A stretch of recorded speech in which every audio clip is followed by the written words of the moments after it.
All right, welcome everybody. Welcome to another great episode of the Alford Sports Talk Show.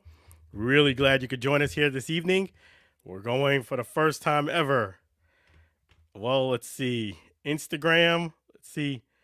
You'll find that Instagram, YouTube, and Facebook all at the same time. I am getting ever messed with the Instagram, but hey, the show must go on. This is what happens when you do things live. We're going to go ahead and get the show started. And more importantly, let me go ahead and thank our wonderful, outstanding sponsor, and that is none other, one of our sponsors, I should say, Chef G's Florida Barbecue Sauce. So delicious and addicting, you may need a support group. Feel free to visit Chef G's right here in beautiful Tampa, Florida. You can visit them here at 301 South 22nd Street. And definitely you go ahead and visit them right at flbbqsauce.com. Again, it's flbbqsauce.com. And for those who don't know, so delicious and addicting, you may need a support group. So definitely make sure you visit Chef G's. He's going to go ahead and take great care of you right there at 301 South 22nd Street, Tampa, Florida. By demand, we're doing YouTube, Facebook, and Instagram, and the blog talk. So this is live. This is not pre-recorded. Things don't go astray. Hey, it is what it is. So without further ado, I'm going to go ahead and play the song for you right now. Chef G's Florida Barbecue Sauce, so delicious and addicting, you may need support group. I want to thank our great songwriter, and that is Sam Scola, for all these songs. We're going to go ahead and play that song for you right now.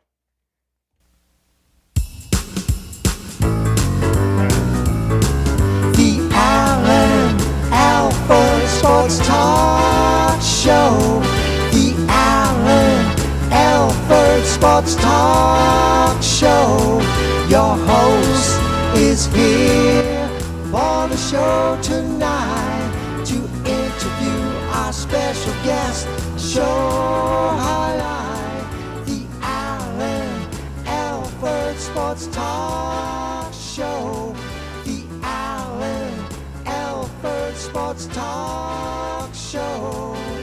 Football, basketball, baseball, hockey, soccer, boxing, tennis, golf, and racing. The Alford Sports Talk Show.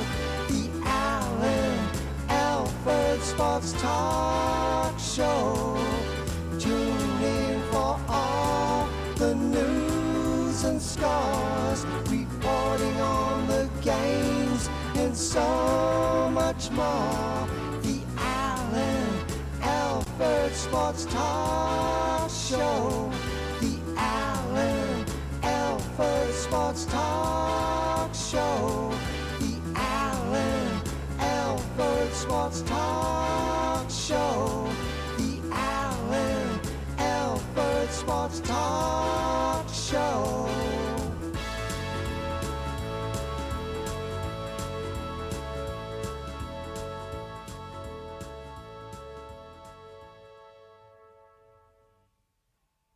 Definitely make sure you don't forget to get that great sauce at 301 South 22nd Street, Tampa, Florida.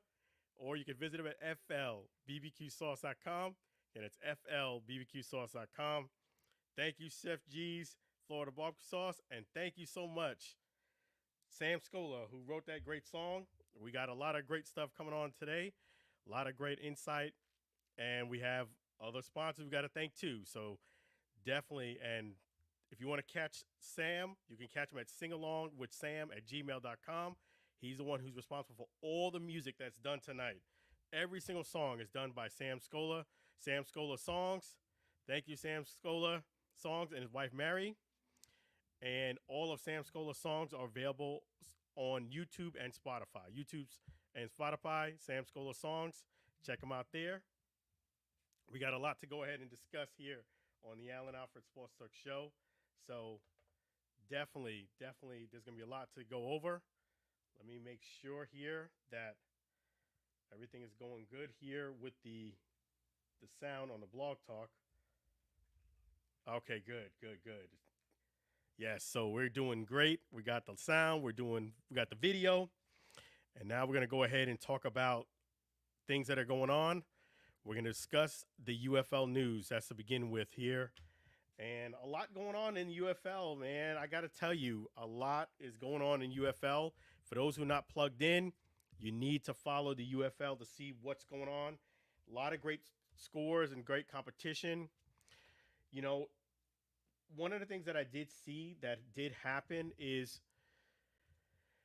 well, and not just me noticing it, but the league notices it, is that there's a lot of fans that supporting the Seattle Battlehawks, which is outstanding. 40,000 plus, set a new record. That is strong attendance. There is a bit of a drop off from there. The DC Defenders, which also does really well, great fan support, they had around 15,000. And then it kind of goes down from there. So, having said that, you guys got to come out and support. You got to come out and support. Take myself, for example, the Orlando Guardians. I covered the entire team the entire year. Not just when I say from the entire year, I mean when they first made press conferences introducing the Guardians all the way through till the very, very end. And then I even covered the XFL Championship game this year. No more Guardians, but you still see me covering the UFL. And that means that, hey, you got to make it more about we than about me. Again, you have to make it more about we than me, meaning if you want spring football to last, then you have to find a way to support a team. You don't have to be like in love with the team and support them if your team does come back, but you have to support the UFL at some point, some way, if you want this league to survive. The reason why I say that is because, hey, the reason why teams got cut is because of attendance. Like, you know, I'll say this again. As much as I love the Guardians, I said it before it happened that I was not surprised that the Guardians were going to be one of the teams that did get cut. And the reason being because it's just business. You had around 6,000, 7,000 people that went to the games. You know, fluctuated a little bit from there up or down, but it was around that average around $7,000, you know, a game. And I could just see around game 3 or 4 that this was not going to end well for the Guardians. It doesn't take a genius to figure that out, especially being I was on the field. I could see it. And I was like, hey, and I kept promoting it. And there was, you know, a group of fans that was very, very boisterous, and they went ahead and supported the Guardians, but the overwhelming majority did not. It was kind of like an 80-20 rule. 20% came in real strong. The other 80, they didn't do their part. Now that other 80 is complaining, well, and that's not just for the Guardians, that's kind of for the teams that left. You have to find a way to support, because they did say in the press conference, you know, the CEO did say that, hey, if things go well, we're going to look to expand. He didn't go into details for with teams, but I would venture that some of the teams that were lost would get first dibs. Got to go out there and support the team. You got to pick a team and support. You know, just do what you can. You know, show up to a few games, post a few things up on social media, let your friends come on by, make it a weekend. The games are very, very reasonable. I posted up on Instagram, the Panthers were having a BOGO deal. Hey, who doesn't love a big BOGO deal? Publix has them all the time. Buy a ticket, get one free. And then they had very reasonable price tickets. It wasn't just the Panthers. Man, you guys got to support. This is awesome professional football. It's like a hidden secret to a good amount of people, but the people who know about it, it's not a secret to them. You know, I got to give props to the USFL at the time, but at the USFL, what's now the UFL Stallions, they collected their ring, and it was not just a ring, it was a back-to-back ring. It was really cool. I got a chance to see that a little bit earlier before I came live on Instagram. Check it out at the UFL or Instagram and check out the Stallions. They got their rings. Man, it looks awesome. So props to them for getting those awesome rings. And let me go ahead and give a round of applause. Yes, so it was awesome, man. It was awesome. You know, yep. So let me go ahead and do that. Round of applause for them. It was really cool. Really, really cool. So yeah, I mean, even myself personally, I don't even feel that I'm covering a Pacific UFL team. I feel like I'm covering more of the league than I am a team. And the reason why I say that is because when I was doing this last year with the XFL, it was very clear I was covering the Guardians because I was, interviewed the coach.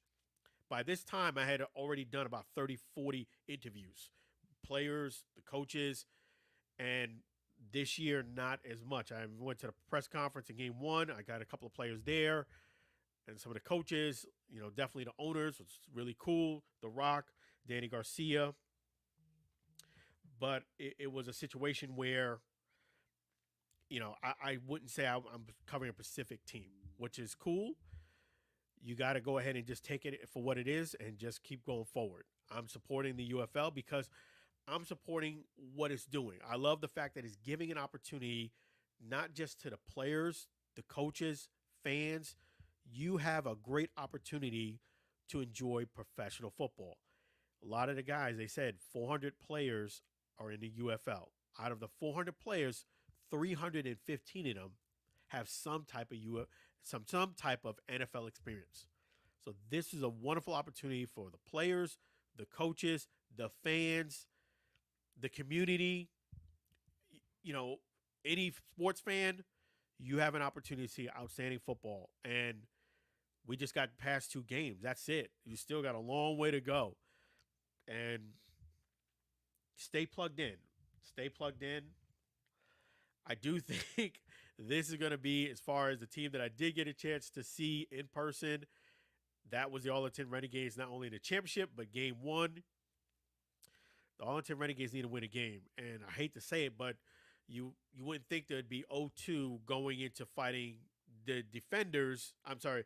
Yeah, the DC Defenders in game 3, which is a tough matchup for you to try to get your first win. Nothing comes easy. This is a true indication of when you're the champ. From a personal story, me being a top performing insurance agent, it's much more difficult when you actually make it to the top and you actually achieve that award, because then after then, you're not flying anybody's radar. Nobody's going to let you get a free pass, so to speak. It's not that he gave you a free pass before, but they didn't know you before. Now they know you're coming. You got a bullseye on your back.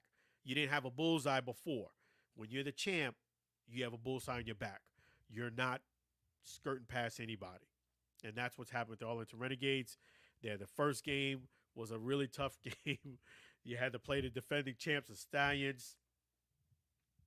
Then they had to go ahead and have another tough matchup, the Battlehawks, which is a tough place to play. We got 40,000 screaming fans, and they're not screaming for you. They're screaming for the other people.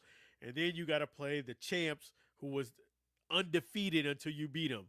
So the road doesn't get easier for the Arlington Renegades. Having said that, though, I don't think they need to think anything past game 3. I think they just need to do what they did before and just see what they need to do to beat the DC Defenders, get that first win underneath your belt. Because this league, as a team I covered that won 1 game, it snowballs pretty fast.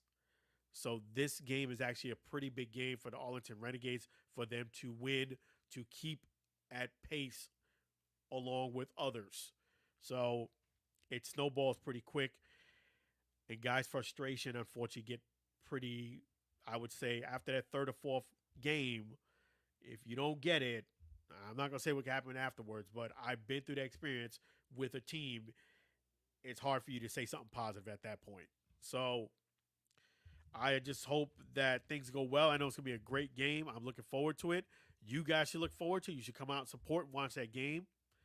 The DC Defenders, they always show out well. And the Arlington Renegades had a very nice crowd too. It wasn't, 15,000 plus, but it still was a very nice crowd. So no excuses, guys. You got to come out to those games and support. No excuses whatsoever. Every game for me, just for example, every single game that I attend is an out-of-state game for me. Think about that. Every single game that I attend for the UFL, if you see me covering it, automatically say, Allen's out of town. because every single game that I'm covering for the UFL is an out-of-state game for me. There is no in-state games for me. So if I can do it, you can do it. And not only that, I live in Florida, Tampa, Florida. So it's not like I'm living out in the sticks or way out left, way out right. There is no Florida games at all for the UFL, at least now. So every single place would be an out-of-state game for me, and I'm still making it happen, still covering it. Even if you can't go to the games, you can still post up, hey, guys, they got BOGOs, buy one, get one free. They got $10 tickets. You can still do something. It doesn't cost you anything. Getting the word out. A lot of times support doesn't need to necessarily cost you money.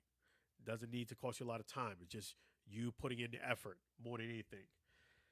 And speaking of that, I wanted to get you guys' opinion on this. I had a very different, I would say, type of request, a fan request. A fan asked me to ask The Rock, why doesn't he go out to the St. Louis Battlehawks game and watch the game? Why does he go out to the game and watch it in person? And on the surface, it sounded like a very good question. I had to probe. I had to ask a little bit. Okay, did The Rock come by in the XFL last year? If he did, what happened? Now I had to, ask these questions so I kind of knew, because the Battlehawks, he could have actually went to a game last year in XFL, and I didn't know at the XFL. I know he did go to some games, but I wasn't 100% sure about the Battlehawks, so I had to kind of do some research on that. So lo and behold, what they told me was that he didn't actually physically go there. He did a little video skit a la Michael Jordan type thing and sent it to them, and they put it up on the big screen. And they were asking, is he scared to come out to St. Louis? Because St. Louis, as we all know, is the one that's driving the attendance and the king of the attendance of the UFL. And with the number 40K plus, I don't see another team getting to that. I'm just being real with you. There's also a lot of room for improvement, but I don't know about going up to 40K. That's a lot of people. DC Defenders, who has the Bear Snake, and a lot of people had 15,000 plus. There's a difference between 15,000 and 40,000. Let me just be real with you. Not great, both great places, both great to be at, but yes. And I'm just gonna say, man, it's something that I'm curious to see how it goes going forward with the attendance. But there was a unique fan request. They wanted me to ask The Rock that. I am still thinking that The Rock will probably be there sometime during the season. Worst case scenario, we all know he's going to be there at the championship game. That's just pretty much a given. So he's definitely going to be there for that. I don't know if he'll stop by during the season, but hey, he's going to be there for the championship game. So you have to kind of wait and see how it plays itself out. I suspect he probably will be there sometime this year. So just wait and see.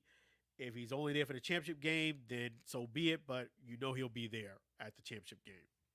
So I'll leave that as B. So I'm not saying I won't ask him, but I think the time that I'm going to see him again will probably be at the championship game. At least that's what I'm expecting. Could it happen sooner? Sure, but more than likely, that's what I'm thinking is going to happen. I'm going to see him at that championship game, and then it won't be really a question for me to ask at that point because he'll be right there, But I love the fact that I appreciate you guys, your fans, with all the support about the question I asked The Rock. Sometimes you just got to go up top of your head and just ask a question that you just think is really cool and think that, it's a good opportunity. That's just got to go with it. And that's what it goes, I just kind of let the Lord kind of guide me to what to ask and go from there. Now, not such happy news was the injury to Donald De La Haye. Donald De La Haye, better known as Deestroying. And for those who didn't see the play, well, it's probably good I don't show you that play because When I saw the play for the very first time, not going on what social media said, not going on what any fan said, not going by hearsay, when I saw that play the first time, I did not like that tackle at all. It did not. I did not like it at all. And I even said to myself, "Ooh, that's. I hope he really didn't get hurt. You know, like you're hoping something you know is bad didn't really happen." And for people who are fans, kids who watch a show, when you are tackling, you never lead with your head. You do not lead with your crown. You do not lead with your head. You lead with your shoulder. This is what this is good for you to know. You lead with your shoulder. You lead with your shoulder. You put your head out the way. You lead with the shoulder. You kind of like have your peripheral vision and you kind of keep an eye on your target like this. So things are shielded, but you keep your head out of the way. You let your shoulder be the first impact. Then when you have the shoulder dip like this, you have both arms up. I'm going to kind of raise my arms a bit, probably a little bit higher than you probably would have them. You probably would have them like around here. But I'm going to show you. You hit with the shoulder. You grab with the arms, with both arms like a bear hug. And you tackle. You get the man down. You give him like a good wrap. And you shoulder, arms wrapped. You get the guy on the ground. You never lead with your head.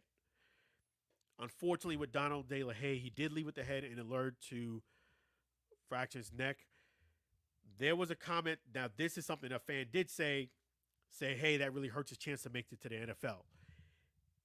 Okay. That type of tackle could have led to a lot worse than just not making it to the NFL. Not diminishing the accomplishment to make it to the NFL, but that form tackle could have led to a lot worse than not making it to the NFL. You tell me what's more important, your overall health for the rest of your life or making it to the NFL. Yes, it's great to make it to the NFL, but I know because I've been covering football, it's not the end all be all. Meaning you can make it to the NFL, it doesn't mean you're going to be living, sipping on Mai Tais, drinking, mimosas in the morning with a full spread of breakfast on a beach, chilling every single day. It doesn't mean that if you make it to the NFL, that's what your life is going to be like. There's a long process behind that. But having your overall health and basically being able to walk is more important for the rest of your life. Luckily, it did not get to that severity.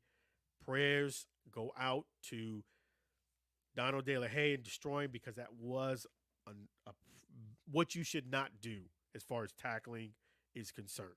He got the guy on the ground, but it did not look good, pretty at all, seeing it for the first time, not hearing anybody's analysis on it. Having said that, my overall opinion on that injury is technically he could come back for the season. I don't think he should come back for the season. I just think that is a type of injury that you don't rush back. You take your time. You kind of reevaluate definitely how to, life and things a lot more. Not saying you end your career on that, but I don't think you rush back in any way, shape, or form to come back to make it for the season ends. And that's my opinion on it. Obviously it's his health, but I just think that was a scary, scary injury and tackle and beyond. So definitely prayers to Donald De La Haye and, Deestroying. It's unfortunate it happened so early in the season, but it's thankfully it wasn't more serious than it could have been. So having said that, we're going to go ahead and talk about something that was really cool that I did put out a press release on, and that's the UFL Sportsman of the Year. They have a la Walter Payton type award. This is really cool. If you are a great person, both on the field and off the field, you have a chance to win the UFL Sportsman of the Year, a la Walter Payton type award. Very prestigious. Shows character driven because it's showing that you're doing work off the field as well as on the field. That is something that is really cool. That the UFL, that I was proud to put the press release out, spread the word on Instagram. So yes, if you are in the UFL and you're doing great work in the community, you're doing great things on and off the field, you have a chance to win the Sportsman of the Year award. which is really, really an outstanding honor. That is, a la Walter Payton UFL award. So, you have a chance to win it. You got to get involved in the community and don't be fake with it too. You got don't just try to do it to get an award. Make sure you're going ahead and doing things right to make it. And one of the things that I did want to say is definitely with the UFL. Let me go ahead and show that little clip here. I think I did have it here. Yep, and I'll show that to you guys. This is why you need to support UFL, and this is why you need to come out. Let me show you. Hello. Hello. Get settled. Nice to see you again. It's good to see you guys. Yeah, same here. This is Alan Alford from the Alan Alford Sports Talk Show. The last time I saw you face to face, you were crowning the Arlington Renegades at the Alamo Dome. We had fun. It was awesome. Yeah. Can you talk about that experience, and was that vindication from being player 54? We went deep. The experience was really amazing, and it was a really nice full circle moment for myself. And that's not the most important thing. The most important thing was really crowning those players after a long, hard season, a historic season, if you will, as we had our XFL ramp back up. And the full circle moment, just even amidst the noise of the day and the craziness and the pomp and circumstance and the confetti and everyone really excited, I really wanted to try my best to take a moment to kind of be as present as possible in the quietness of my own crazy brain. Just the thought of like, man, this was really cool.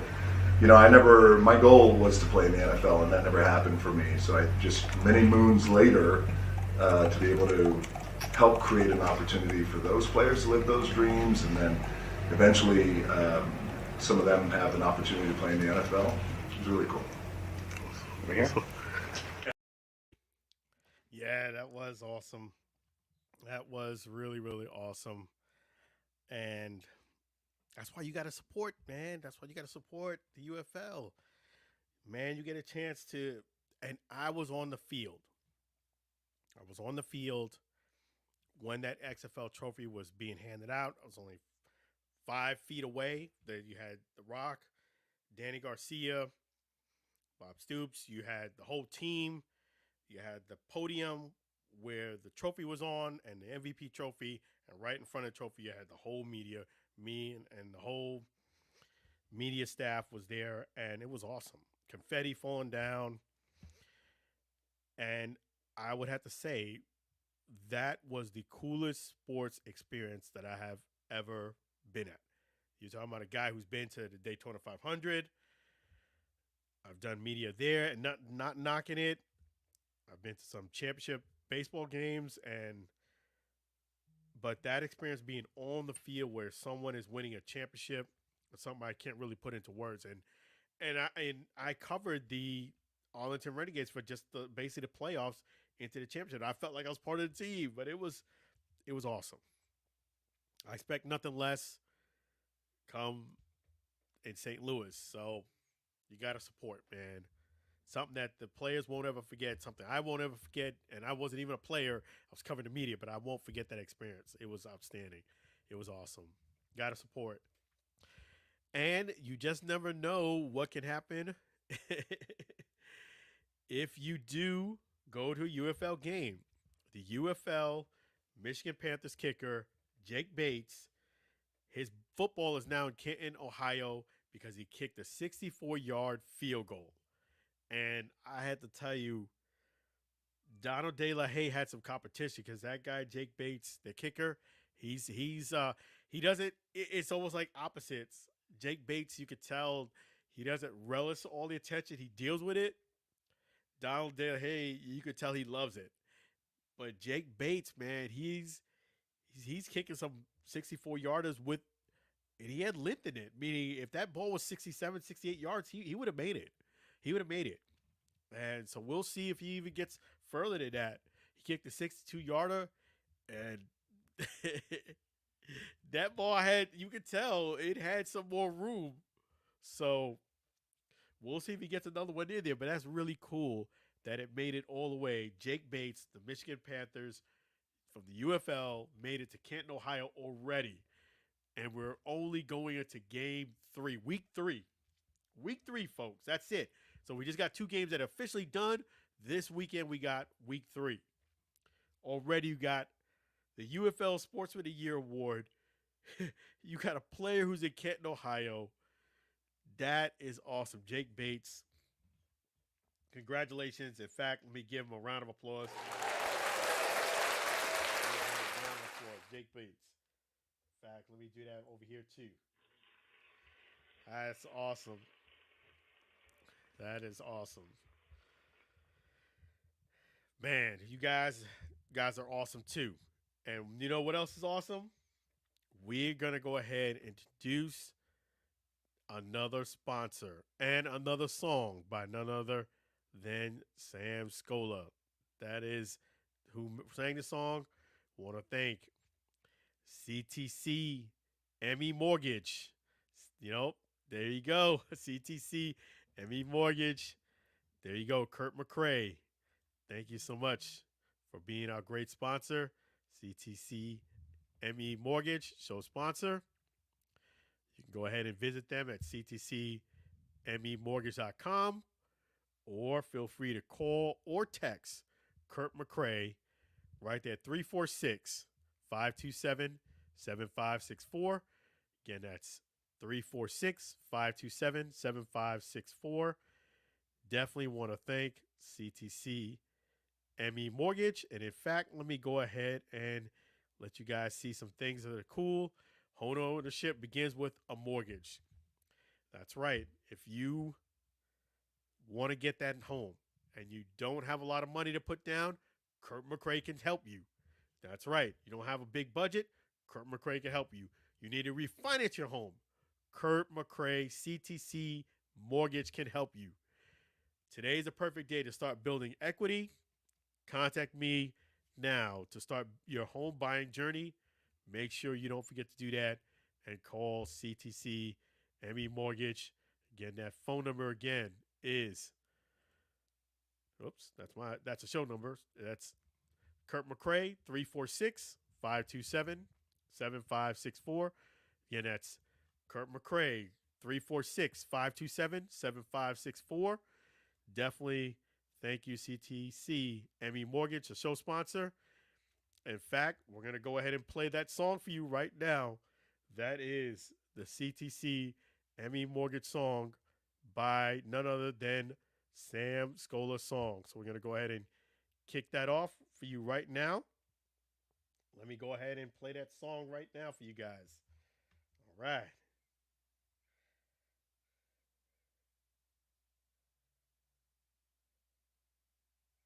Go ahead and kick that off. There we go.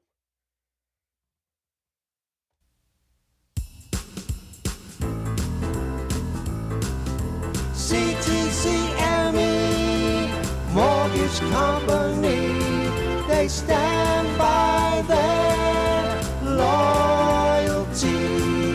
CTCME Mortgage Company, you can trust their honesty. Make the call today. There's no extra fees to pay. You can take a loan to own a new home.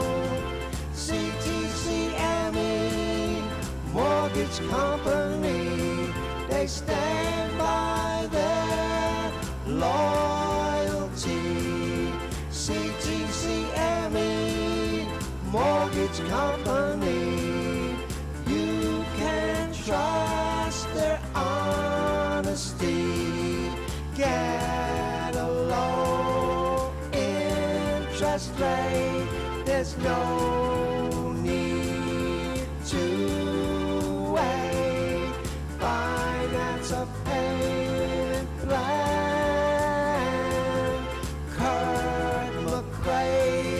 your mind. CTCME Mortgage Company. CTCME Mortgage Company.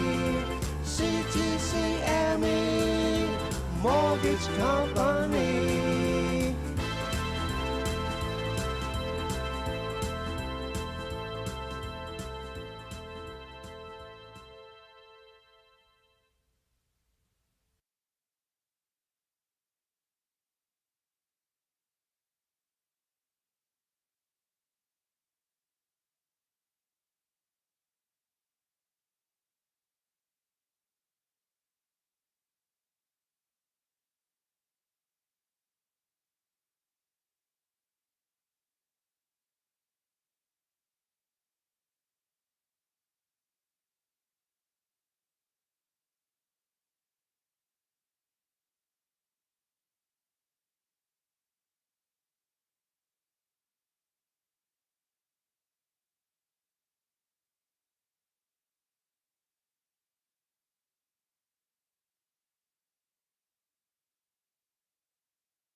Thank you, thank you. I'm on mute. Okay, thank you.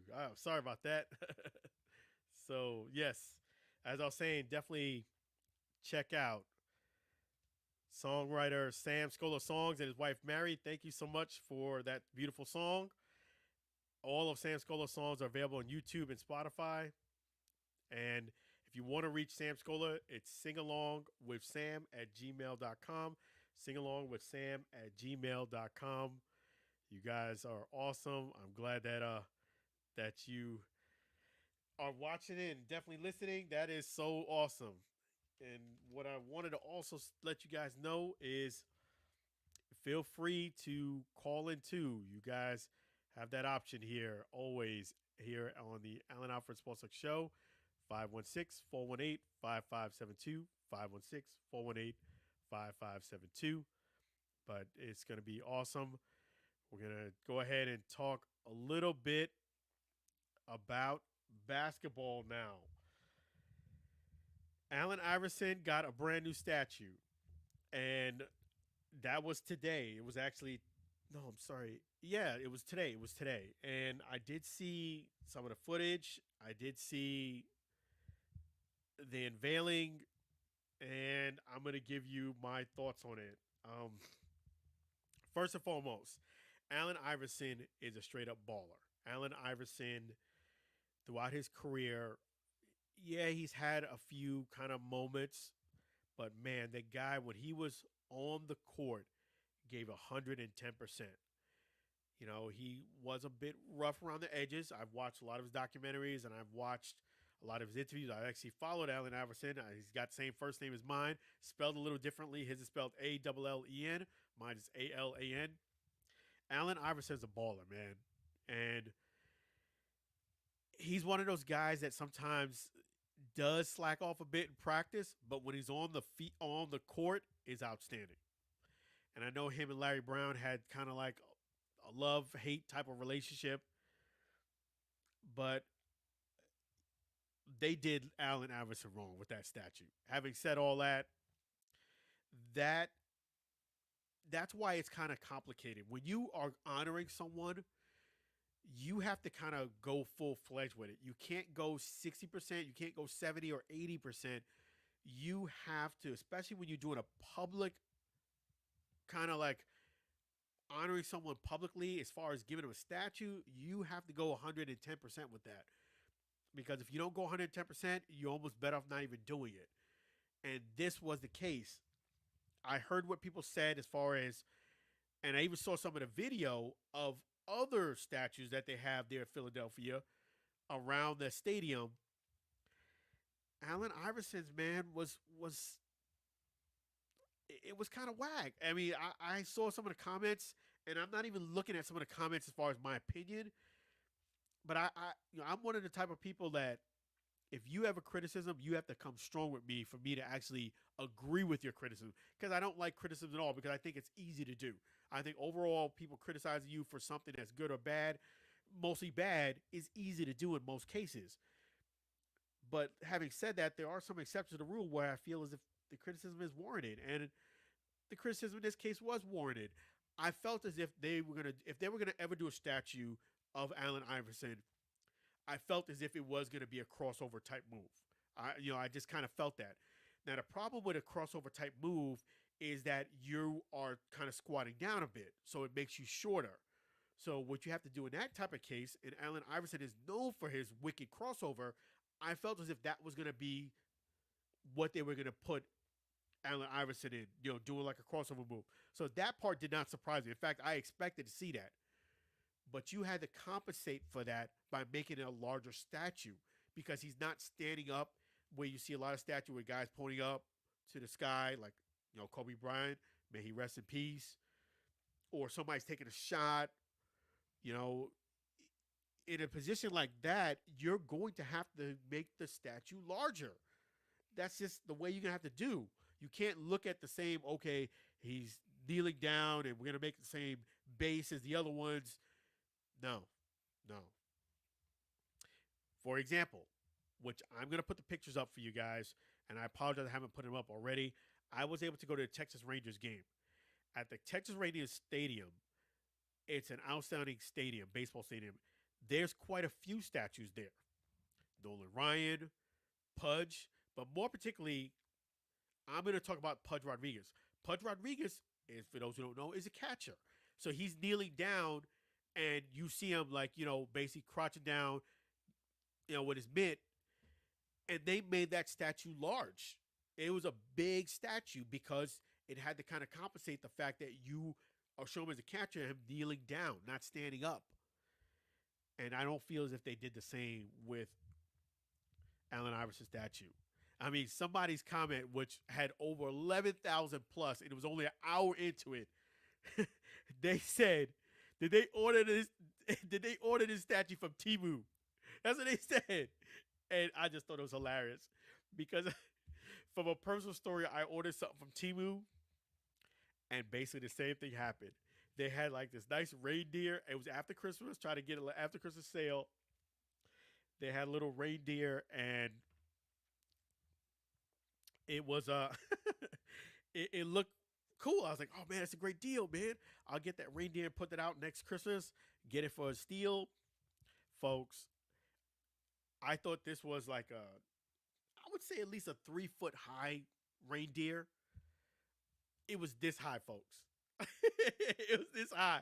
When I got it in the mail, it was like 12, 14 inches high. And I didn't send it back already because it's coming all the way from China, and I just look at it and laugh. And it's like a novelty that I laugh at. But yeah, that's what they did with the Allen Iverson statue. They ordered it from Temu and shipped it overseas. And it did. I was like, yo, before he took the black cloth off, with the unveiling, I was like, I don't know about this. And when it kind of got worse when he actually took it off. So having said that, it is a great honor that they are recognizing Allen Iverson's achievement. But yeah, you did cut a corner and you did order that statue from Temu, and it showed. And that's the thing. It's like now that's what people are talking about how you diss Allen Iverson and you order the statue from Temu. That's why you can't cut corners on stuff like this. When you're doing something in a public spectacle, you notice that the rings that they give out to the players are not cutting corners on that, because they know that people publicly can see that. This is what you should work hard for. If you're another player, you might want a statue. Now that you see that Allen Iverson is getting something that's from Temu, you're like, hey, man, I don't want that. I don't want to be sitting there answering questions about my statue being, more of a trophy than a statue. So, and then to make it worse, they put it right by the practice facility, which we all know Allen Iverson is known for that practice, we talk about practice. Sometimes you got to think things thoroughly through, and you also have to look at the optics, especially when you're doing something in a public display. You got to consider the optics and the situation of what people might take away from this. And I didn't even get into the fact that's by the practice facility right by that. I'm just talking about the statue. So, but props to Allen Iverson. It was great for him to at least get honored. That was really cool. I've actually been to Philadelphia. I saw the Rocky statue there. That's night and day. I think that statue, if you put it right next to the Rocky statue, would just about reach the way that Rocky statue I'm thinking about. It's going to be probably around his chin.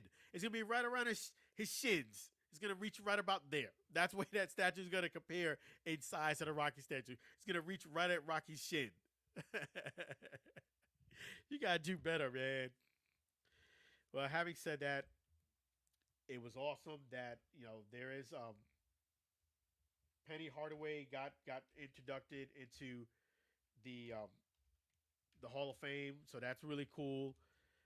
And it's awesome that they are recognizing some of the guys that I used to watch and play in the NBA. I think that's really cool, and I think that's awesome. It's coming like full circle. Let me just make sure that.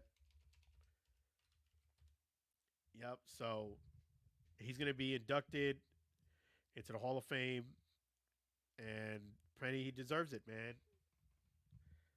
And Walter Davis will also be. Yes, so that's going to be awesome. Awesome. Let me just go ahead and make sure that you guys, if you ever do want to go ahead and call in, let me make sure that I put that on here too for you guys. Let me go ahead and put that number up for you guys. 516-418-5572, 516-418-5572. And definitely want to thank CTC, ME Mortgage, as well as Pushpin Adventures for being our two newest sponsors. I'm going to talk about Pushpin in a bit later, and we have a song for them too. A bit later is coming up. But one of the things that I did want to also discuss is the Masters. The Masters is getting very interesting because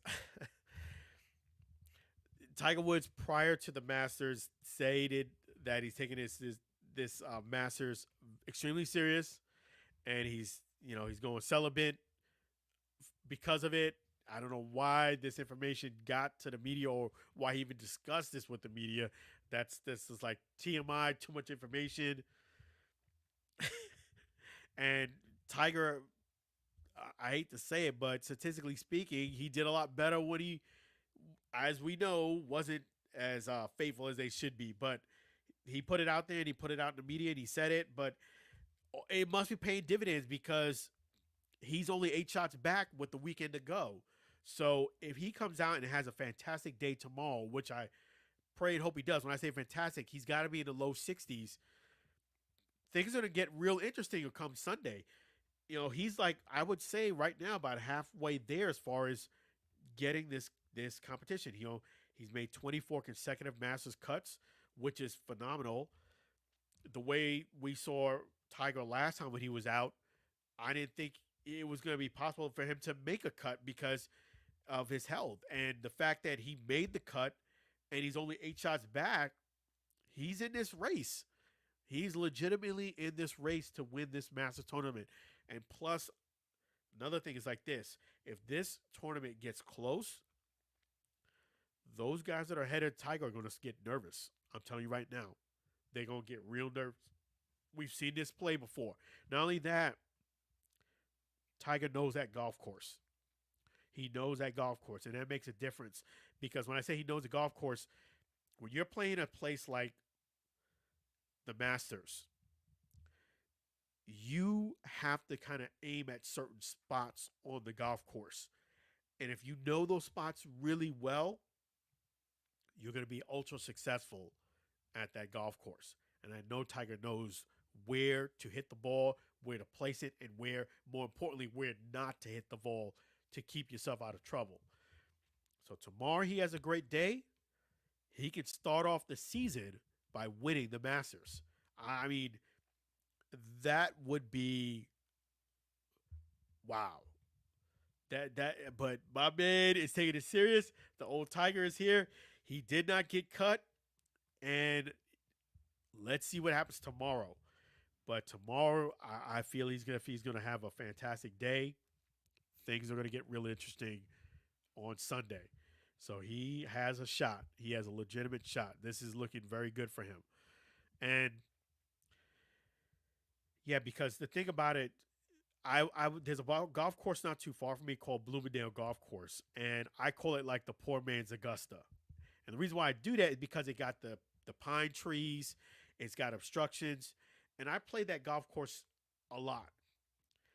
Being that I played it a lot, if somebody were to play me, even if they're better than me per se, I still feel as if I'm going to beat them because I know where to hit the ball and where not to hit it on that golf course.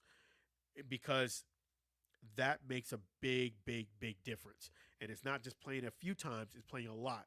As you play it more, you kind of say, okay, on this hole here, I got to make sure I aim to the left. I got to make sure I hit the first shot around 250 yards or hit it. In some holes, you might want to hit it around 180. You have to kind of be strategic, but you'll know those things as you play the golf course. I think the longer this golf course, longer the contest goes where Tiger's still in it, I'm giving the edge to Tiger to win it. And those boys who said, hey, I would love to be in the last day with Tiger Woods competing against him to win a Masters, I would love to be hunting against him to do it. That is a flat out lie. You do not want that smoke. You don't want Tiger right on your heels to try to win anything because the nerves are going to keep in. You're going to get nervous, and it's not going to bode well for you. So keep doing what you're doing, Tiger. And I would be remiss if I did not thank a few people at the last golf tournament that I went to. I got to thank the African American Golfers Digest, for doing a beautiful write-up of myself and my great friend Herbert Dixon, Hall of Famer Herbert Dixon, who is 104 years old. I participated in this tournament and just having a good time. Lo and behold, they ended up doing a write-up about me and the Alford Sportsman show and Herbert Dixon. And the picture we took, it was just outstanding. I really appreciate the African American Golfers Digest for doing that. I'm in a process of replacing that sign. I'm gonna move that sign up for you guys, and I'm having that write up custom made so you guys can see it on the wall. But that was a great honor. I really appreciate the African American Golfers Digest for doing that, having that great write up. You guys can go ahead and visit the African American Golfers Digest, or you can visit them at the Facebook page. I put the link there. You can see it. Just really, really cool. And it's the first time, man, Tiger got to really be loving that attention. I can see how you could fall in love with it because that's the first time I've ever had a write-up of me connected to golf. So that was really cool. That was really, really awesome. And, I've got to thank Larry Mitchell and the CFBDC and Herbert Dixon for those two great events. And coincidentally, I won the 50-50 raffle on both of those two events. The last two tournaments, and these two are tournaments. I know how you golfers like to kind of like take away people's credit. Those two tournaments had over 125 entrants in each one of them. And Herbert Dixon, Bartow's golf course is not as vast and big as Cleveland Heights. The first one was at Cleveland Heights. I would venture there was about 150 people on each one of them. And I know Herbert Dixon sold out. It completely sold out. They had no more carts. Whereas, Cleveland Heights has a little bit more carts and has 27 holes, so it can accommodate a larger crowd. But man, it was 150 people, and people were participating in that 50-50 raffle. So that was really cool, and I appreciate that. So I won it the last 2 golf tournaments. I mean, I've never got a hole in one. I've gotten close to a few, but I've never actually got one. I was trying to figure that the odds of winning 2 50-50 raffles is pretty good compared to a hole in one. I mean, that's I'm not complaining with that. But I will get that hole in one of these days. Having said that, I do think that Tiger can pull it off. I am curious to see what he does tomorrow. Tomorrow, I think, is the big day. I think tomorrow is the biggest day out of the whole tournament because that's Movers Day. Tiger does great.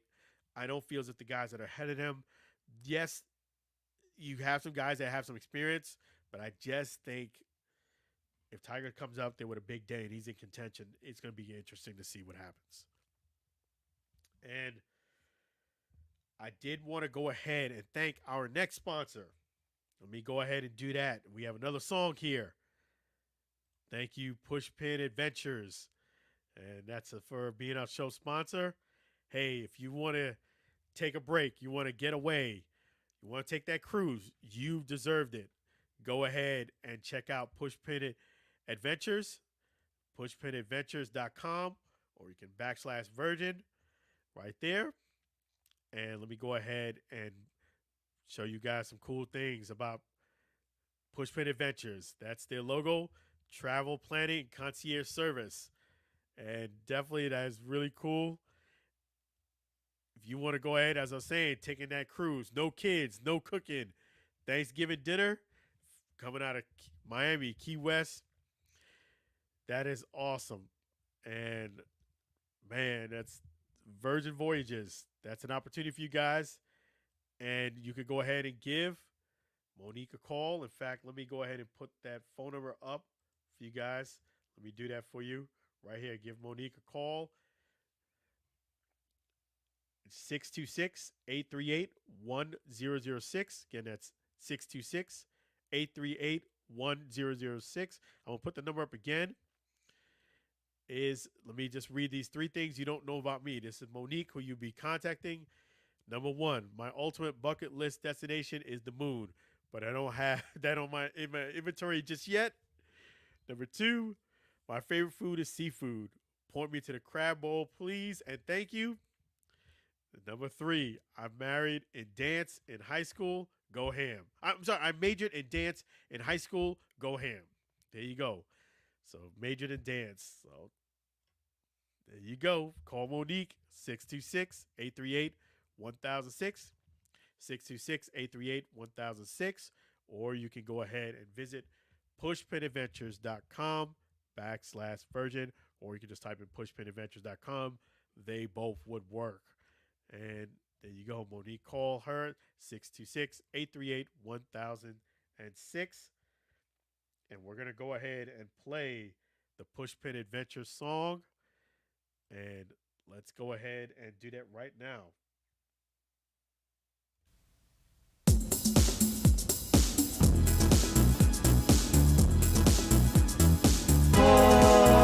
Pushpin Adventures. Pushpin Adventures. Book a trip with Pushpin Adventures.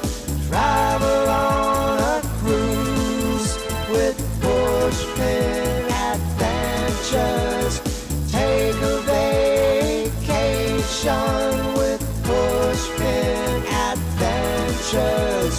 Tour around the world with Pushpin Adventures.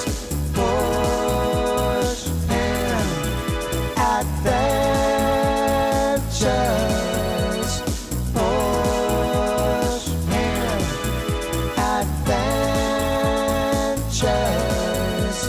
Make a reservation with Pushpin Adventures.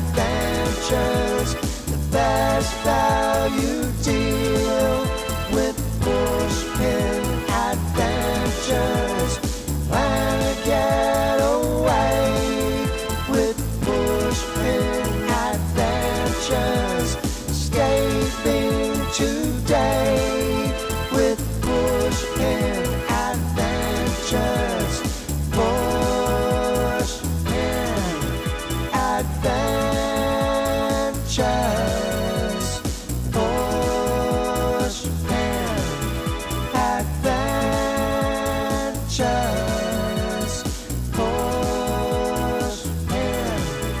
Adventures.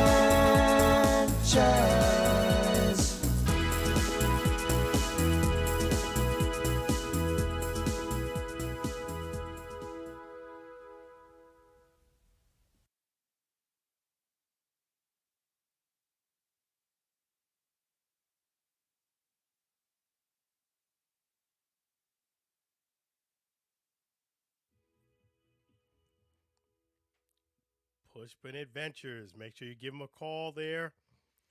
626-838-1006. Thank you so much, Pushpin Adventures. 626-838-1006. Or visit them at pushpinadventures.com, pushpinadventures.com, or /Virgin. Either one would work. Thank you so much again, Pushpin Adventures, our newest show sponsor. You guys are awesome. Deserve a round of applause. Thank you so much. All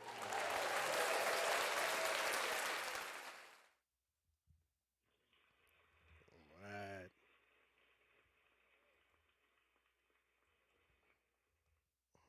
So definitely make sure you guys support Pushpin Adventures. That's awesome. So we're going to go ahead and continue on. We have a caller calling in fact. Let's take that call. Hey, how you doing? I'm doing great. Thank you for asking. Really glad to hear from you, Diane. How you feeling? Good. That's good to hear. I'm sorry about last week. We had some technical difficulties. Lou was right. Sometimes Blog Talk does its own thing. Right, of course.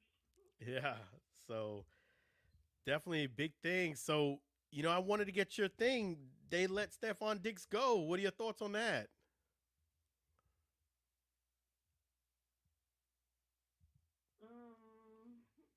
Let's hope that the players they got in return are good. Okay. Yeah, I know, right? Stephon Diggs, man.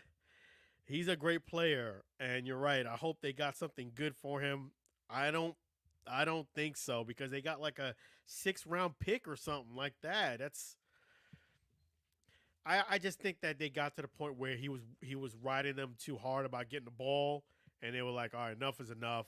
Let's go ahead and move on. And that's what they did. You could just kind of tell we just had enough. But Yeah. yeah, I just hope that the Bills can make it. Man, the Bills, as a Bills fan, how does it feel that you always have very good teams, but they just have a hard time getting over that hump? I mean, as a Bills fan, how does that feel? Oh. Yeah, but I definitely hope they make it, man. I'm really hoping that the Bills can make it. Me too. Yeah, I mean, they have some great players there, Josh Allen, and great defense there, great coach. Yeah. But yeah. So what do you guys got cooking for tomorrow on your show?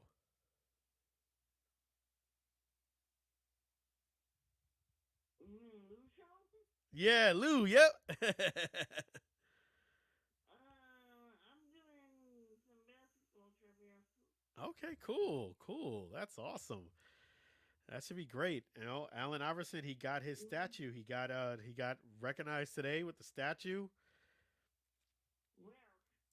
I know, right? You almost can't even see the statue. That was the biggest complaint that people said. It was like unanimous that the statue was like so small. And I'm usually one of the people who don't like to just take easy criticism, but it is true. It's a small statue. It's tiny. You guys got to check that out. Next time I'll have that picture loaded up to show you guys, but it's pretty small. It's pretty small. Where is it? If you go online, you'll see it. It's right by their practice facility, right by the arena. They have and that's another thing. We all know Allen Iverson in practice. We talk about practice, and they're going to put the statue right next to the practice facility of all places. They might have considered putting it probably by the stadium just so that people can't say that. When you deal with the public and media, you have to know about the optics. And Yeah. Say again. What state is this? It's in PA, Pennsylvania. It's in Pennsylvania. Oh, you live in Pennsylvania. Yeah, yeah, and The Philadelphia 76ers. yep. Don't ever go and see the Rocky statue compared to that, because the Rocky statue, I've seen it in person. The Rocky statue is legit. That is a legit statue. It's tall, it's big. You won't miss it. You will see it. That is legit. As you can be legit statue, Rocky statue is legit. It's made of great quality and you can see it. But that statue for Allen, I don't know. I'm curious to see it in person though. To see. It don't look big in TV. Usually things are bigger on TV, but we'll see. Let me make sure that I give. Okay. Yeah, let me make sure that I let you guys know to call in to her show tomorrow between 4 and 6 p.m. 4 and 6 p.m. Eastern Standard Time Zone. Make sure you don't forget. And in fact, let me pull up that number here. Should know it off the top of my head by now, but I'll have it here. It's 512-543-4662. There you go. That's right. 512-543-4662. 512-543-4662. Make sure you go ahead and call the Lou Enhanced Sports Show tomorrow between 4 and 6 p.m. Eastern Standard Time Zone. And you can visit him on YouTube. Just type in Enhanced Sports Show and you will see I'm not typing the Enhanced Sports Show. the Enhanced Sports Show. There we go. Can't forget the Enhanced Sports Show. You'll see the great looking Lou, and you'll hear from Diane too. That's right. So 4 and 6 p.m. Eastern Standard Time Zone tomorrow. And I will be one of those callers supporting too. So I will be calling between 4 and 6 tomorrow too. You guys make sure you do that too. I will. All right. So I'm looking forward to talking to you tomorrow. Alright. Thank you so much for calling in. Appreciate you. Always a pleasure. Thank you so much. So it's awesome. You're welcome. Thank you. Is Lou calling in? I really don't know. Okay. All right. Well, I hope I hear from him. If not, tell him I said hi. That's the man right there, Lou. All right. So thank you so much. Appreciate you. Thank you. Mm. You're welcome. So that's Diane from the Enhanced Sports Show. Make sure you guys support her between 4 and 6 p.m. Eastern Standard Time Zone. The Enhanced Sports Show on YouTube, or call them tomorrow between 4 and 6 p.m. Lou usually calls in, but I haven't heard from him yet. He might call in a little bit later. 512-543-4662. 512-543-4662. And I have to talk a little bit about boxing here. Mad props to Sinisa Superbad Estrada. I mean, I said it last week. I'm saying it again. Man, that was so cool that she came all the way from the West Coast, LA, right here to Tampa within 13 minutes to be exact, 13 minutes drive from where I'm at to watch her friend compete for a championship. And I got a chance to meet her. I actually interviewed Sinisa Superbad Estrada about 3 years ago. And man, it was so cool for me to actually meet her for the first time in person, because the reason why that was so cool was because, you know, the management team, they wanted me to come out to LA and interview her, you know, all the way from where I was at to the West Coast. And timing be as it may, I could not just jump on a plane within another week. It was a little over a week, about 10 days notice, and go ahead and interview her. It was bad. I would say just bad timing, and I couldn't do it. I felt bad. I thought it was a wonderful opportunity, but I just couldn't fulfill the opportunity. I just can't, you know, to contrary to believe, I do a lot of events, but at that time I could not just jump on a plane and just go.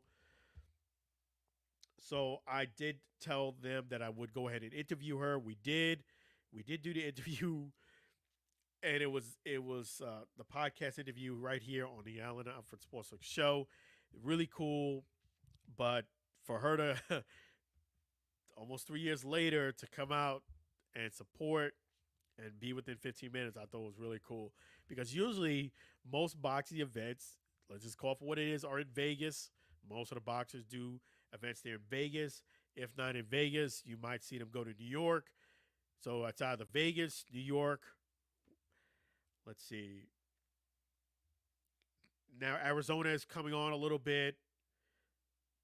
They did do an event in Georgia. I wish they would do more events in Atlanta, Georgia. I went to one, props to Top Rank.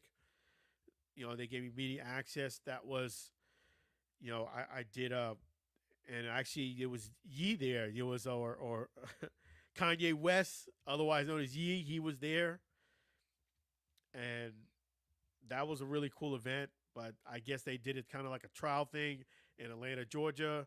They did it the one time. I haven't seen that they did it again, but I just hope that they do because I heard the site fee in Atlanta is pretty reasonable. So I don't know why they wouldn't do it again. I guess logistically for the people who are used to Vegas, it's just not good for them. For me, where I'm at, for me to go to Vegas, logistically, it's a bit not that easy for me. It's a long flight, and logistically, it's just not as easy. And having said that, it was really cool that Sinisa Superbad Estrada came through right in my backyard. Was able to go down there and meet her, take a picture. Really, really awesome. And I actually did 2 pictures. Let me just take a look here. And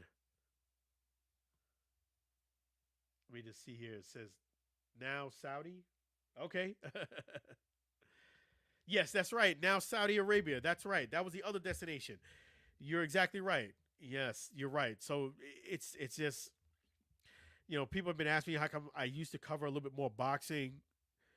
I just don't do it as much now. It just logistically it's just tough. You got to go to Vegas, which is that it's only like a 5 or 6 hour flight, but there is a 3 hour time difference, and you might feel a little jet lag. And then not only that, it's not around the corner. That's why I was hoping that they had more fights here in Atlanta, and that was cool for me to just drive down to Atlanta and watch the fight, and that was really cool, and that was actually a great event, and I'm surprised they don't have it more in Georgia, but props to Top Rank, and props to Top Rank because Mikey Williams, I did use a couple of his pictures. I'm one of those people who work in the media. If I don't take the picture myself, you are absolutely going to get photo credit. I don't take people's picture and try to pose them as mine. Mikey Williams and that picture, that post with Sinisa Superbad Estrada, with those 2 pictures, pictures 2 and 3, those are from Mikey Williams. He took those pictures because I didn't actually meet Sinisa until she came here to Tampa. So that tells you right there it wasn't me who took those pictures. It was Mikey Williams, and Mikey Williams is kind of like the #1 photographer for Top Rank. He usually gets first dibs and access before any media. Whether you even have a better camera than him, doesn't matter. Usually he gets the first dibs. And props to Mikey Williams for all he does for Top Rank. Props to Top Rank. They're really, really cool to deal with from a media standpoint. That's another reason why I don't cover a lot of boxing. Not all promoters and venues are as easy to deal with when it comes with the media. Can't really say much more about that than that. I'll just leave it as that. But there's a lot of politics, just like the box had to deal with politics when it comes to covering boxing, fighting in boxing. People who cover boxing have to deal with a lot of politics. But I'll just leave it as that. That's one of the reasons. But I'm gonna, start to incorporate, a fight here, a fight there, a little bit more frequently than I did before. But yeah, props to Sinisa Superbad Estrada. Let me, in fact, give her a round of applause.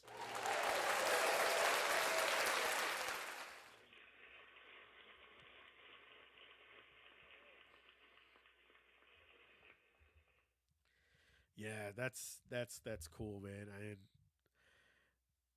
I never would have thought that she's a little at TV. I knew I was gonna be a little bit taller, but I actually look kind of tall standing next to her. She's a little bitty thing. But man, you can't judge a book by its cover. That girl can box, man. She's tough. She's tough. And if you go ahead and get a chance to check out any tape on Sinisa Subatistrada, she is tough. And yeah, she probably would whip me because she's in the gym working 8-10 hours a day, even more than that, hitting the punching bag. I'm doing something else. Yes, I am looking forward to that fight. The question is, you looking forward to Tyson and Paul? Yes, indeed. Yes. I'm looking forward to that because that is going to be a very interesting fight. If Mike Tyson is at his word, I can only take him at his word. He's training like there's no tomorrow for this fight. He's training like, you know what? I'm going to try to win this fight because my reputation is on the line. And this fight's going to have a lot of people watch it for a few reasons. Number one, this is actually not a pay-per-view fight. For people who don't know, it's on Netflix. If you have a subscription to Netflix, or you can watch this fight. It's not a pay-per-view type fight, which is really cool and a little unusual because usually a fight like this, when Jake Paul and Mike Tyson, they would usually get back-end money. But I guess the way it looks like, they had made a very good front deal type with Netflix, and it's not pay-per-view. If you have a Netflix account, you get to watch it. I'm interested to see it because I do think Mike Tyson has a rep to keep. And the younger guy has an advantage. I do think Jake Paul has an advantage. I think if you're Mike Tyson, you're trying to end this fight within 6 rounds.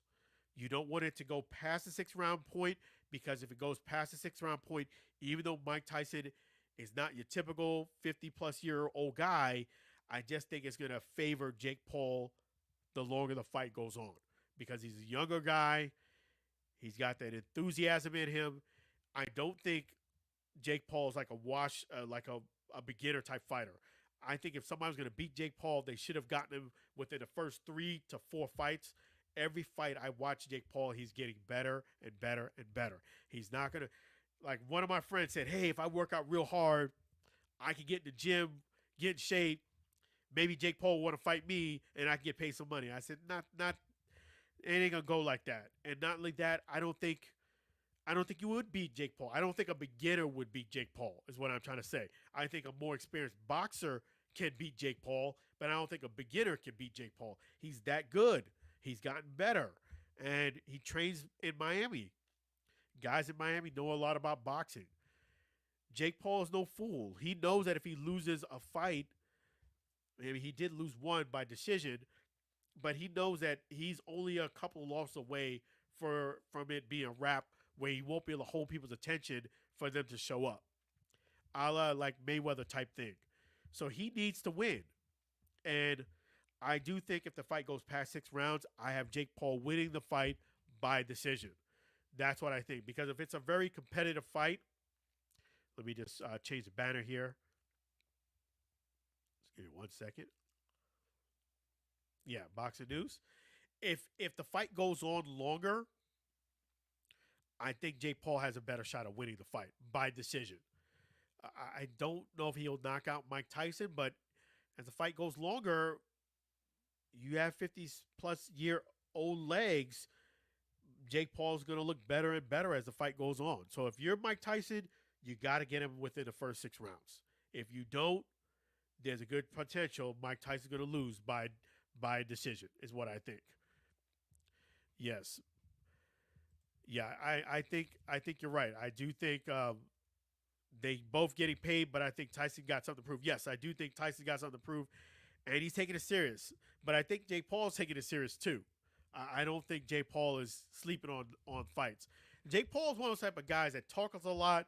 He's like Mike Tyson. He's like Mayweather in a way. He talks a lot, but when the camera's off, he's actually putting in the work. You know, there's a lot of guys that Adrian Broner, where when the camera's off, he wasn't putting in the work. I think when the camera's off, Jake Paul is putting in the work. That's why I think Tyson's got to get him within the first 6 rounds, because if it goes past that, I have Jake Paul winning by decision. And I think I definitely do think that's the way it's going to play itself out. I definitely do think. Yeah, and the question is, do I think the fight's rigged? I don't think the fight's rigged, but I can understand why somebody would think that way. It just, it's a fight that's going to attract a lot of attention. It isn't pay per view, which is shocking, but it's better for the fans because you get to see it.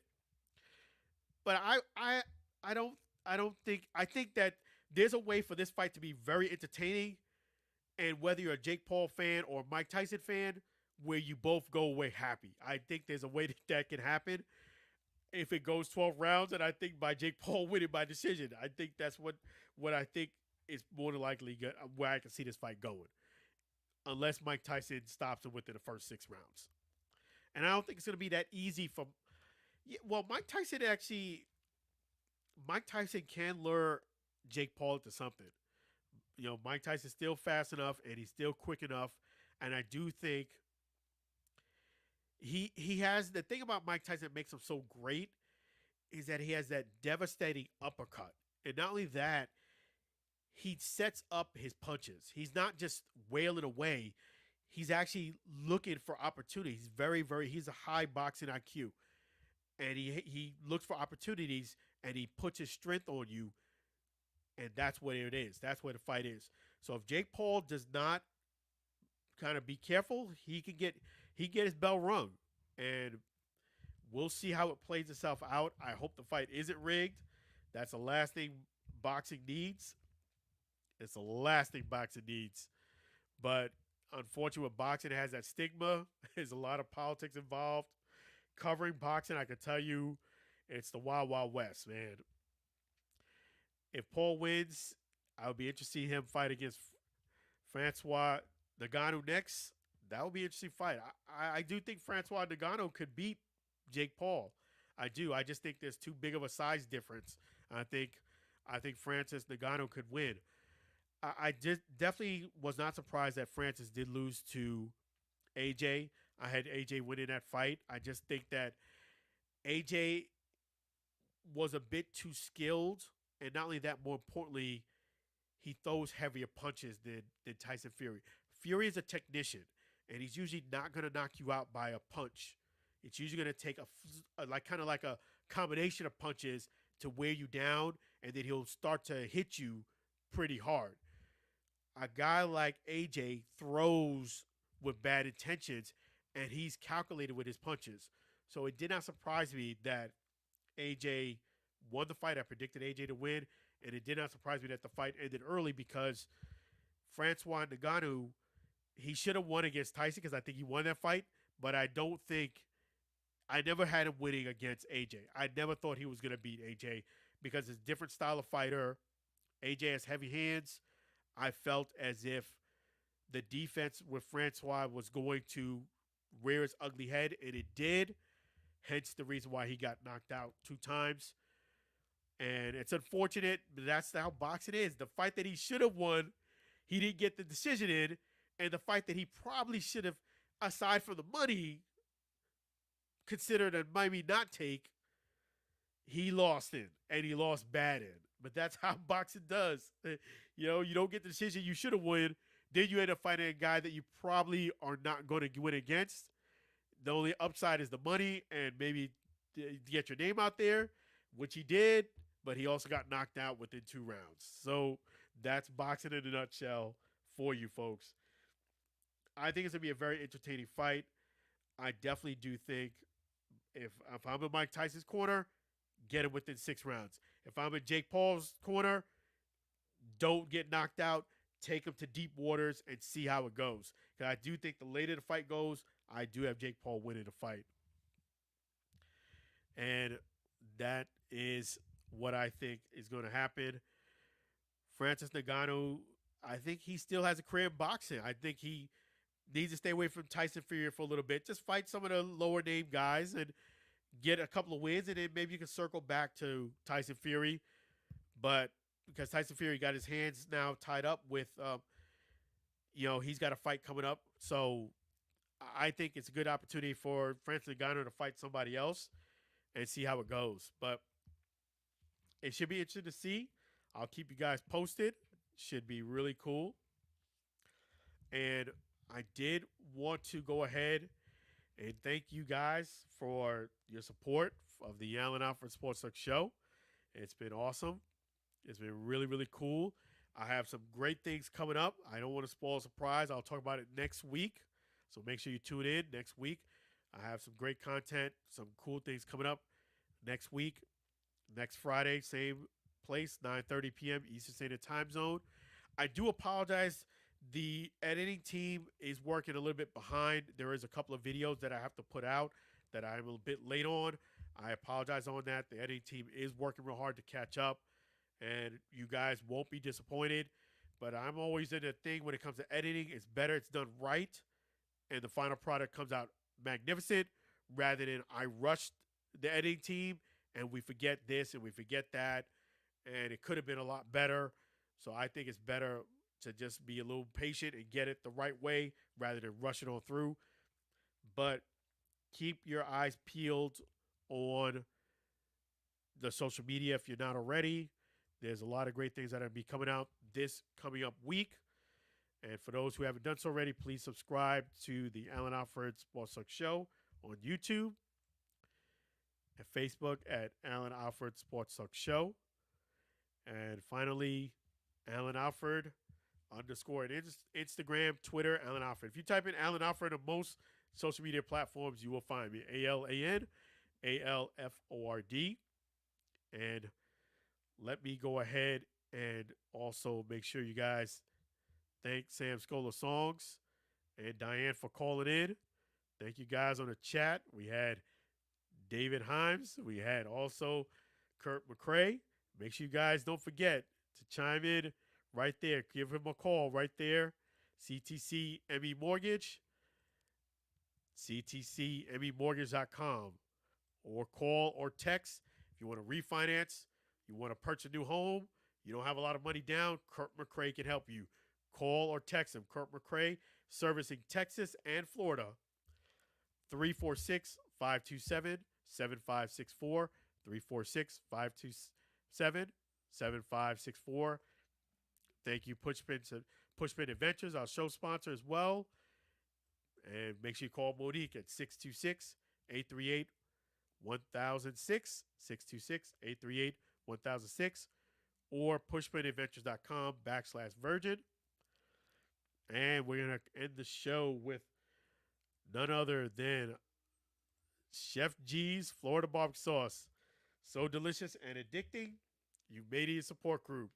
So definitely make sure you don't forget to visit Chef G's right there at 301 South 22nd Street, Tampa, Florida, or FLBBQSauce.com. And it's FLBBQSauce.com. And we're going to close the show out by playing another Sam Scola song. Sam Scola songs are all available right there on YouTube and Spotify. And also you can catch Sing Along with Sam at gmail.com. Sing Along with Sam at gmail.com. So without further ado, let's go ahead and play the Chef G's Florida barbecue sauce song.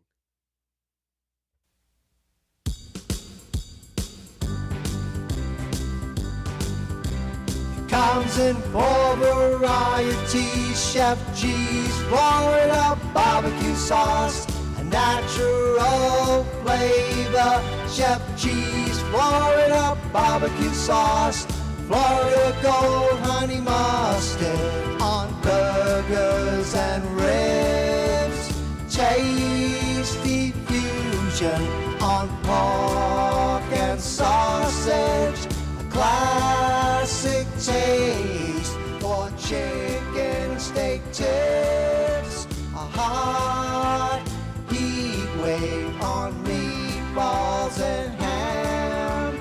It's a cookout treat. Chef G's Florida barbecue sauce. Serve on fish and vegetables. Chef G's Florida barbecue sauce.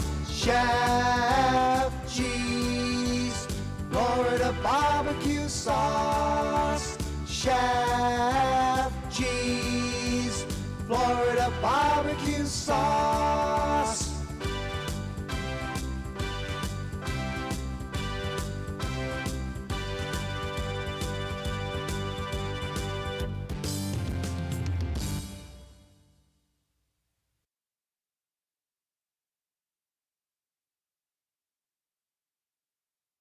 right, guys. Thank you. Chef G's Florida barbecue sauce.